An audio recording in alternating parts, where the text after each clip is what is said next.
வலியை அரசு பண்ணணுங்கிறத நமக்கு வரணும். வலி வந்து எதுக்காக வந்துருக்குன்னா ஏதோ நல்லது தான் வந்துருக்கு. அது தீயை கஷ்டப்படுறதுக்காக வர வலி இல்லாமல் போயிருந்ததுன்னா அந்த காயம் ஆகாது. வலி இருக்கிறதுனால என்ன ஆச்சுன்னா உங்கள் எனர்ஜியை வந்து அட்ராக்ட் பண்ணி அந்த இடத்துல மையங்களை வச்சு அந்த ஹீலிங் ப்ராசஸ் அங்கே கொண்டு போகிறதுக்காக வலியை கொடுக்குறது. அதனால உதவி திறன் வந்துக்கிறப்ப அந்த வலியை வந்து அதனால இப்போ வந்து நீங்கள் வந்து ஒரு ஏதோ ஒரு கவலை இருக்குன்னு சொன்னால் கவலைக்கு காரணமாக ஏதாவது இருந்ததுன்னா நீங்கள் அதை அட்டன் பண்ணி செய்யலாம். அந்த காரணத்தெல்லாம் நீக்கிட்டீங்கன்னா அந்த இது போயிடும். அப்படி இல்லாமல் உங்களுக்கு கவலை வந்துருக்குன்னு சொன்னால் அதுக்கு நீங்கள் என்ன கவலை சொல்றீங்கன்னா உங்களுக்கு ஏதோ வகையான தொந்தரவு கொடுக்குறதுங்கிற ஒரு கவலை சொல்றீங்க.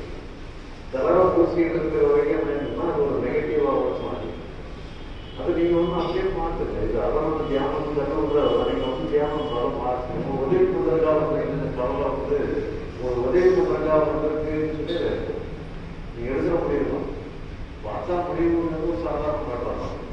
அது ஒரு பெரிய மாற்றே கிடையாது. ஆனால் அந்த முடிவு தான் வந்து அது வந்து அதுவே டைமுக்கு வேலை செய்யும்.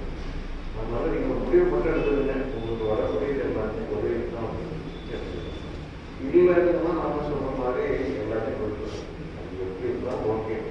இப்போ நம்ம தியான அணுகுமுறையில் வந்து நீங்கள் எதையும் பிடிச்சி வைக்க வேண்டியதில்லை. தியான அணுகுமுறையில் நீங்கள் நல்ல தியானமாக பாசிட்டிவான தியானமாக மாற்றிக்கிறீங்க. ஞானம் வந்து உங்களுக்கு முடிஞ்சிருந்ததுன்னா ஞானத்தை அப்ளை பண்ணாலே போதும். ஞானத்தை அப்ளை பண்ணீங்கன்னா என்ன இருக்குன்னா அது எல்லாமே ஓகே கொடுத்துருக்கேன். எல்லாமே டைமுக்கு ஓகே கொடுத்துருக்கேன்.